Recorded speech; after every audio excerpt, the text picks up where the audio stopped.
Je suis peut-être enfoui au sein des montagnes, solitaire, comme une veine de métal pur.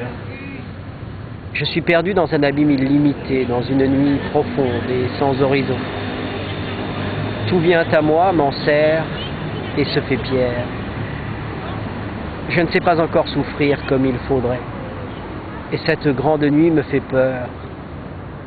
Mais si c'est là ta nuit, qu'elle me soit pesante, qu'elle m'écrase, que toute ta main soit sur moi, et que je me perde en toi, dans un cri. Toi, mon. Seul immuable dans le chaos des montagnes, pente sans refuge, sommet sans nom. Neige éternelle qui fait pâlir les étoiles. Toi qui portes à tes flancs de grandes vallées, où l'âme de la terre s'exhale en odeur de fleurs. Suis-je enfin perdu en toi, uni au basalte comme un métal inconnu? Plein de vénération, je me confonds à ta roche et partout, je me heurte à ta dureté.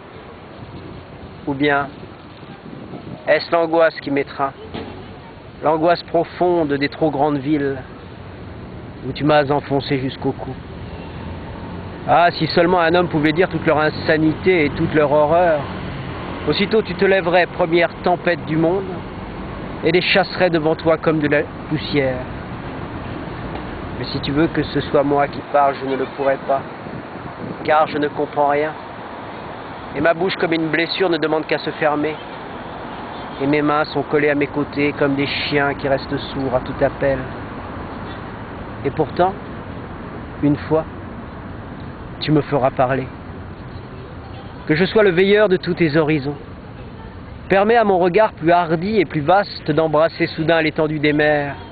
Fais que je suive la marche des fleuves, afin qu'au-delà des rumeurs de leurs rives, j'entende monter la voix silencieuse de la nuit. Conduis-moi dans tes plaines battues de tous les vents, où d'âpres monastères ensevelissent entre leurs murs, comme dans un linceul, des vies qui n'ont pas vécu. Car les grandes villes, Seigneur, sont maudites. La panique des incendies couve dans leur sein. Et elles n'ont pas de pardon à attendre et leur temps leur est compté. Là, des hommes insatisfaits peinent à vivre et meurent sans savoir pourquoi ils ont souffert. Aucun d'eux n'a vu la pauvre grimace qui s'est substituée au fond de nuit sans nom, au sourire heureux d'un peuple plein de foi. Ils vont au hasard, avilis par l'effort de servir sans ardeur des choses dénuées de sens. Et leurs vêtements s'usent peu à peu, et leurs belles mains vieillissent trop tôt. Ils sont livrés à une multitude de bourreaux, et le coup de chaque heure leur fait mal. Ils rôdent solitaires autour des hôpitaux en attendant leur admission avec angoisse.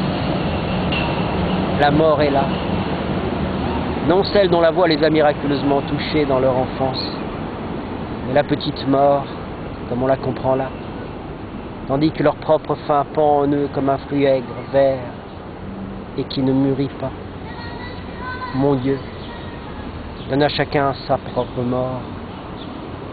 La mort née de sa propre vie où il connut l'amour et la misère.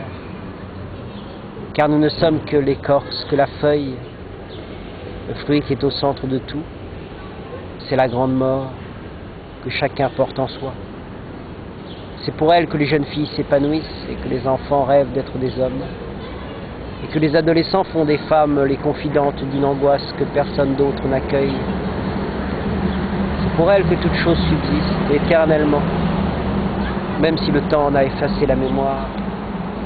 Et quiconque dans sa vie s'efforce de créer enclos ce fruit d'un univers qui tour à tour le gèle et le réchauffe.